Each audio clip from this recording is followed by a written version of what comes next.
Hello, people of the world. Jason here with Penguin and Panda Productions. I will be your narrator for this unboxing and kind of this PPC overview. As we see here, we have the package that arrived from Panda. Now, this is only the print PPC. So these are the printed goods, the punch boards, the deluxe sleeves, the actual location boards, even some cards. The tokens and such, but no wood, so no meeples, no player markers, and this kind of thing. And actually, this PPC does not have the player boards in it as well. There were some issues with the distance of the die lines on the player board, is what they tell us as of today. So we're going to have to go in and kind of increase the distance between some of the die lines on the player board, which isn't a problem, but it just delays the time of us getting the player board samples. So let's get into this box and check out what we have here.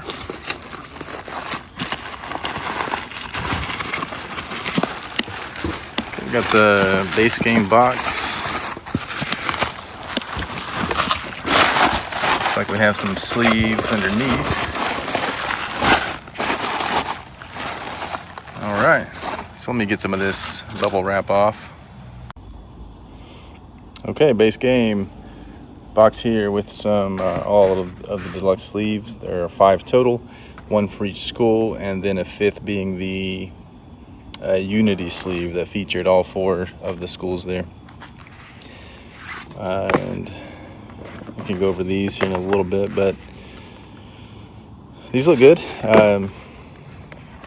This is either the front or the back, but however you want it to be. And then the other side featuring some of the masters of the school. This is Monkey, right? And then we have Mantis. Shadow here. I'm trying to fix that. Nope.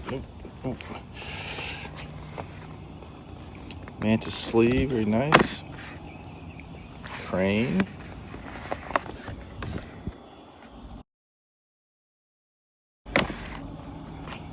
Fancy. And then Tiger, the aggressive school, if you will. And here we have the Unity sleeve featuring all 4, all 12 masters, or disciples that become masters in the game. All right, I like it. So these will be coming with the deluxe version of the game, if that's what you are, in order to receive the one that you chose.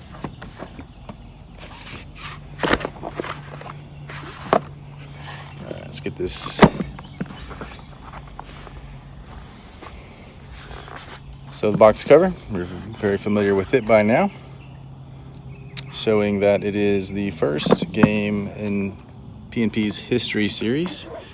That is going to be a series that covers historical events and settings of age just past, whether it be China, Japan, possibly Vietnam, Thailand, Korea. Anyway, so I'm looking forward to more games in this series as we move on. This, by the way, has a linen finish. Hard to see physically, but you can kind of hear it as the fingernails rub over it. It has that sound of some texture. You have the side here. There's some rattling in there. This is the vertical spine. If you're a vertical stander like myself. And then the back turned out very nice. Business info, participant info, such like that. Some game trace stuff. Of course, it shows the Panda icon here by the barcode. It's always fun to see on a game. cultural consultant Ming Lu. Yeah, Ming was very instrumental in helping us with the cultural setting and time period of this of the people around northeast China in the early 30s. Ming actually has family that was around this area at the time. By the way, Ming is the designer of Penguin and Panda's upcoming game, Sento Ultimate Arcade Fighter. It's really, really fun, so check that out in the future. Thanks to Ming for his help with this. Okay, let's open up this box.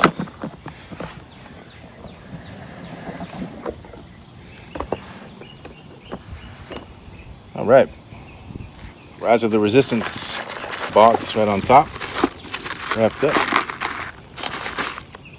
I would imagine that the leaders of Xingxing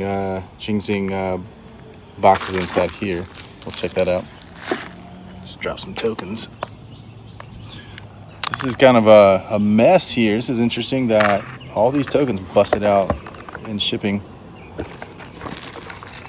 Figured it might have been wrapped up a little more maybe to keep that from happening.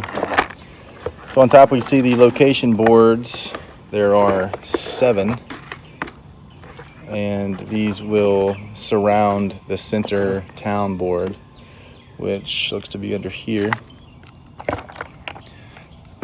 Punch board, just tokens falling out everywhere, which really is a kind of a good thing, I guess, if you think about it. You don't want to have to work too hard to get your tokens out and have them tear the artwork, the paper. That's not fun. I had that happen to me.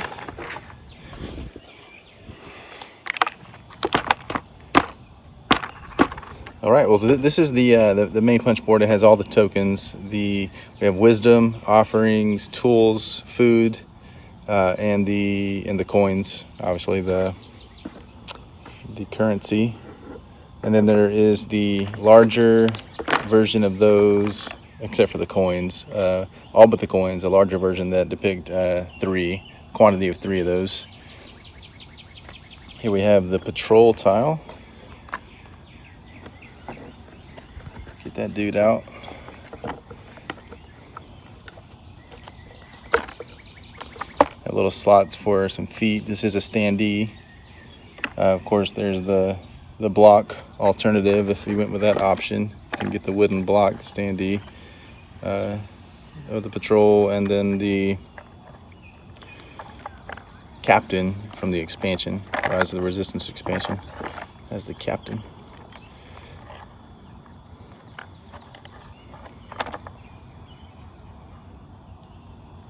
I'm going to put these feet on the patrol.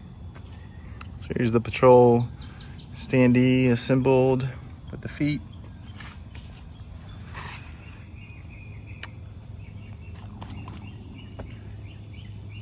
Get them out. Okay. Rest of the tokens. I'm going to unwrap some of these card packs. Go over those with you. We have repair cards, restrictions, each player's deck of restrictions. We have the family cards here, and then the disciple cards, which turn to be masters if you are so fortunate in the game. Actually, I didn't see the first. Oh yeah. First player marker is not even in it. It's wood in all versions of the game, so there's no punch board version of the first player marker. So we'll see that when the wood comes in. See about getting this round town board. Yeah, so this is the round town board that has all the residences around it. Of course, it has the score track. It has the round track.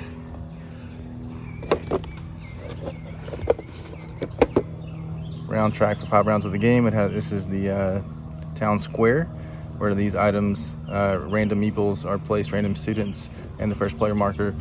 2-player, 3-player, and 4-player. Those are placed there to be chosen at the end of each round. And then of course the the score track. Prominence in this game. and then all the residences that you will be swapping students with, recruiting new students at the end of each round. And again, all these location boards surround this. We'll set that up here soon and see how that works and fits together.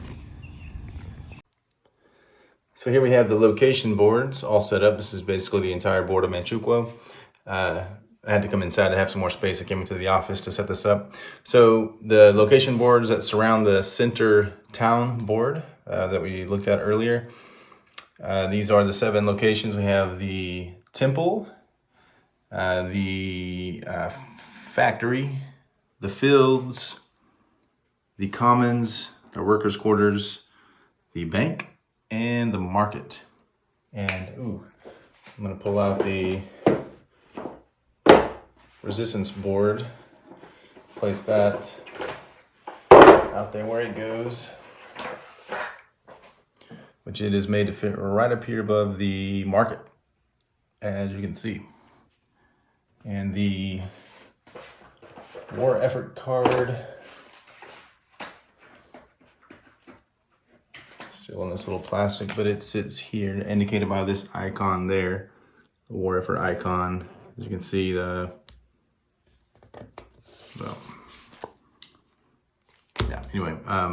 are the missions refer to that icon, and they will have you level up or level down the war effort. And then we have the missions, two decks of missions that sit up here, mission decks, same as the repair cards that sit here and the family cards that sit here. And of course, you can place all your various tokens on the location board itself in this area, or above it, around it, whatever you want to do. But different from the picture that was shown in the previous update, the last update, I believe Panda took a picture of, and the boards were all touching and adjacent. But the art is actually designed for everything to be separated like this, just to kind of show basically an abstract representation of these different locations around the area, right? So they're not technically connected or next to one another physically, but they're just more of a representation. So none of the art is made to line up with one another from one board to the next, right? Which is kind of why we chose to go with this abstract design and the way that it looks. But yeah, everything looks great, works well together.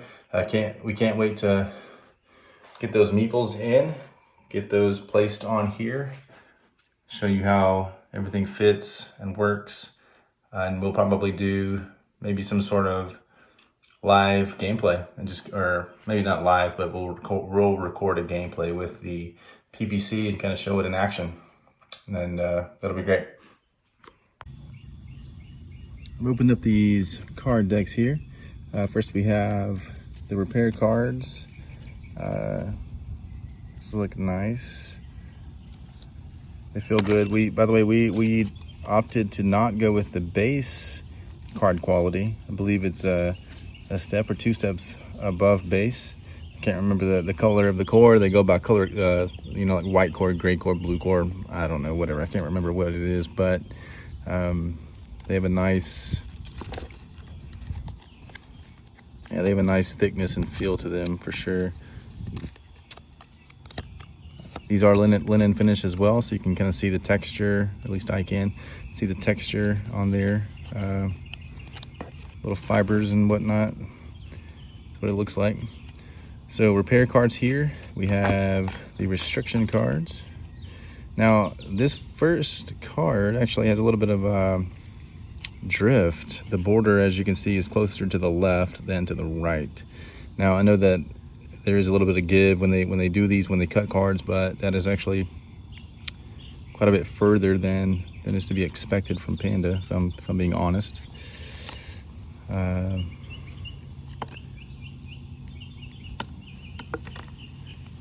It's always a danger whenever you print or design a card with a specific, some sort of frame or border, some sort of feature that can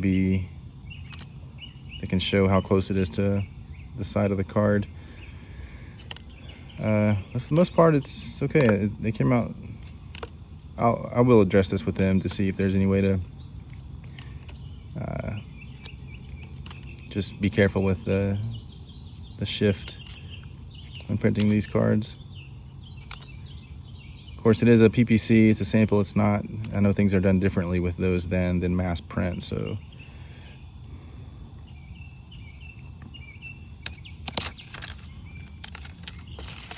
Find that first one again. Yeah, you can see the closer to this side. We'll let them know. We'll show them. Then we have the family cards.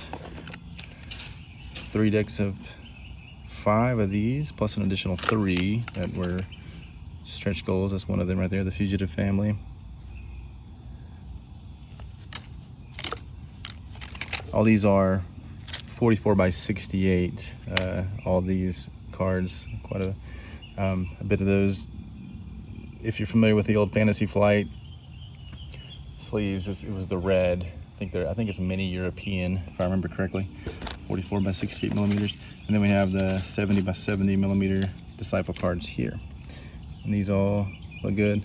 It's interesting, however, that the blue and the gray, so this is blue, gray, and gold, right? As far as meeple color, student type.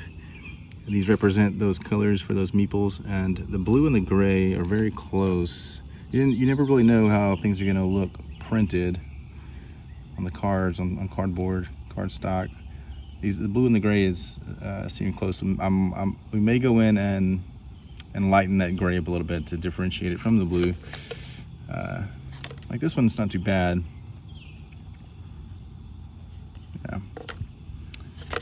Yeah. Anyway.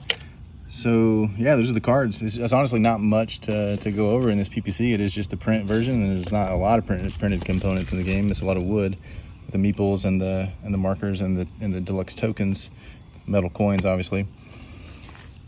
Yeah, we'll get into the expansions. Rise of the Resistance, one of my favorite pieces of art in a game. I love this.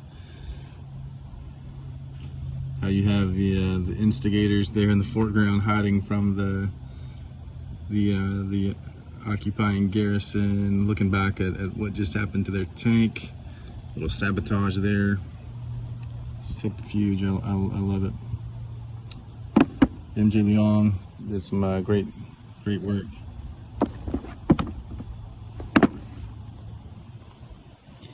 Back, excuse the shadow, guys, I apologize.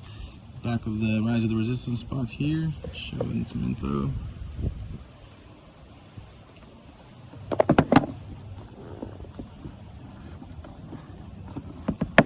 Let's look inside this. And as expected, there is the leaders of Xinjiang. It's hard to say. Xinjiang box. Of course, this is a punchboard box. The Rise of Resistance is a 2-piece. This is a punchboard, tuck box, because it is smaller and it doesn't have quite as many contents inside, components. Here's the back of it. Not very nice. I'm a fan. Get into that one in a second. So we have of course, again, no wood. This is all print. So we have cards, rules. By the way, there were no rules in this. I'll have to inspect that later. Rule book. This is in fact going to be the same size as the base rule book. But other than that, looks okay. So we'll check on the size. And the folding is very strange.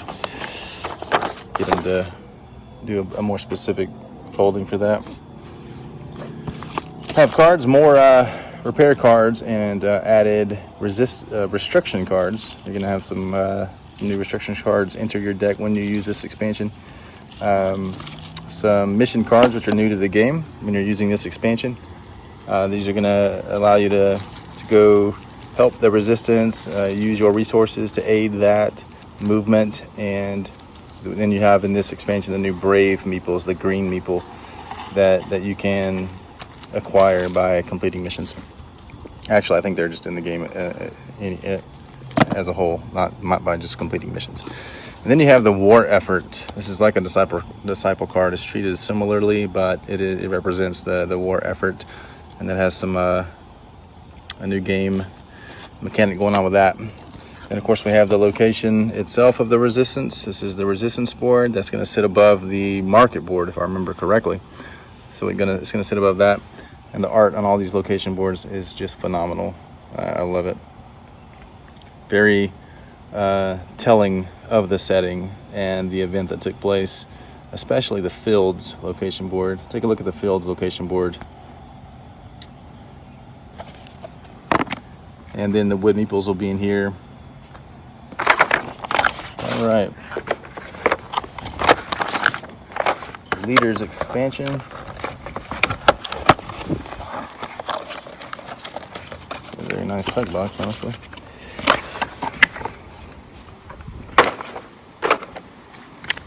Again, with the rolls, I believe these are going to be 2 larger than the base game and the base rules.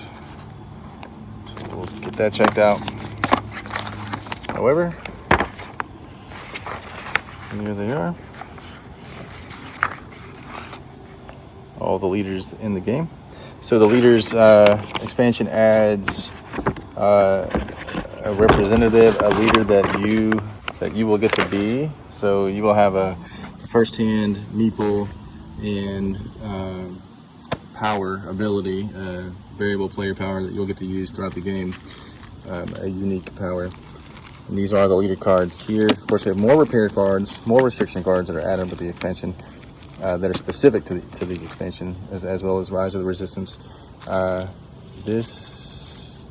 Whoops, I poured these out in the contents with the other. So mission cards were for the other. Here is, looks like we have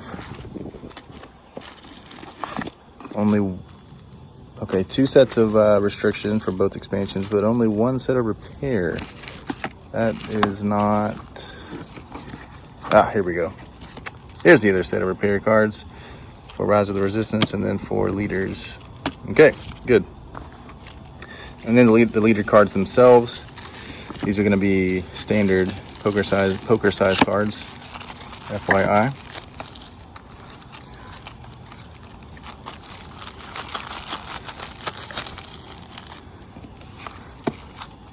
We're going to have these different leaders in the game for you to be.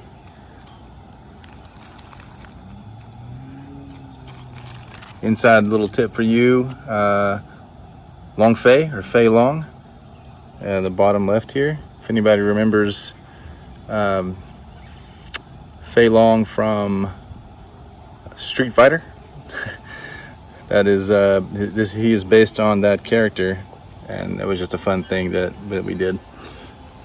Fei Long is a favorite of a few of us here on Street Fighter.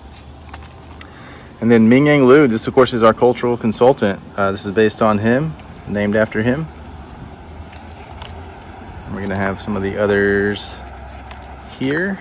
These turned out nice. And the framing, the border actually looks really good on these.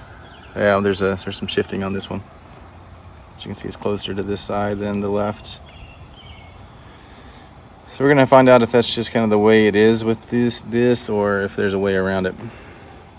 These leaders allow you to have influence in the game. They're going to give you added influence, or not take away influence for this guy, but I'll leave you to discover that on your own. Okay, so there are most of the contents, guys. We will cover the wooden components as they come in, as well as the metal coins, the player boards, and of course we'll get the rules situation taken care of. And there's one more key piece of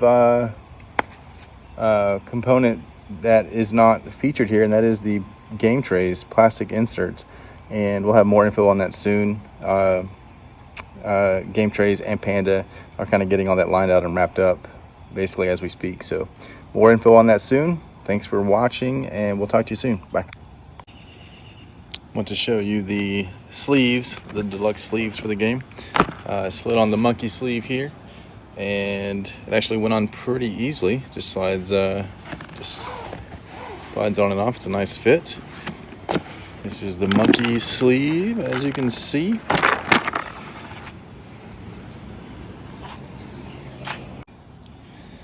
The monkey sleeve being my personal favorite. Mantis is a close second. So we have mantis sleeve, looking nice.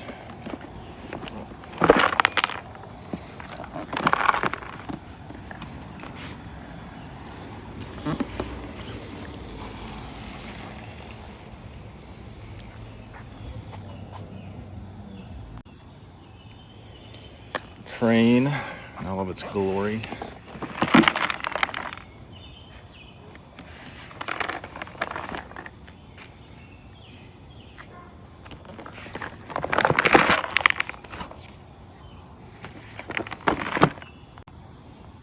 And last of the single individual skulls is Tiger. Looking very sharp.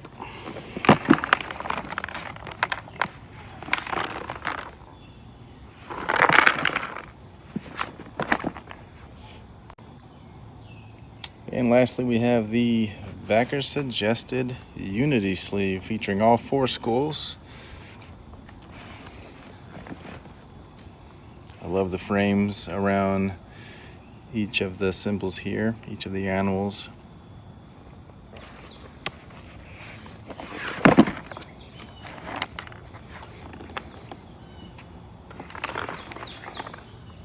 Masters of each represented.